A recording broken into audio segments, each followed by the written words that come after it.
सुरों के संग। तब भैया फोन लगावे से पहले चला तो के एक और गीत सुनाई दे। सुना दो। तो चलो अब पप्पा तो के ले आए चली बलिया होरी, जहाँ जहाँ से आयल बाड़न दिवाकर शर्मा जी। तो आई शर्मा जी, जय हो बागी बलिया की। आ जाओ भैया आ जाओ। सब बलिया के हमके लिट्टी चोखा बहुत अच्छा लगल। तो तू ले आयल हुआ कि नहीं? हाँ ले आई बने। हाँ इतना तू लेकिन खा गई नहीं है।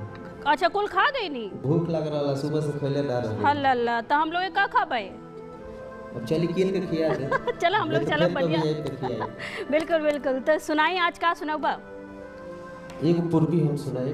हाँ तो फूफा चला सुनल जाए। मिसाइल फूफा कोनो इज्जत है? राउर इज्जत बा तबे तो ये लागी। गाओ। बहुत बहुत धन्यवाद।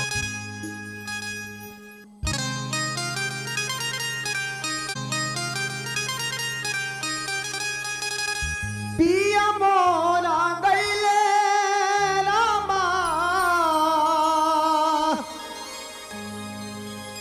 पूर्वी बन जिया है राम,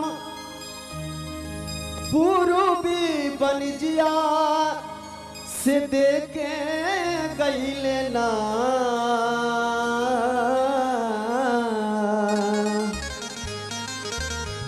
से देके गईले ना एगो सुघर रे खेलबना से देके गईले ना एगो सुघर गईले रामा पूर्वी बन जिया है राम, पूर्वी बन जिया से देके गईले ना एगो सुघर रे खेलबना से देके गईले ना एगो सुघर रे खेलबना से देके गईले ना।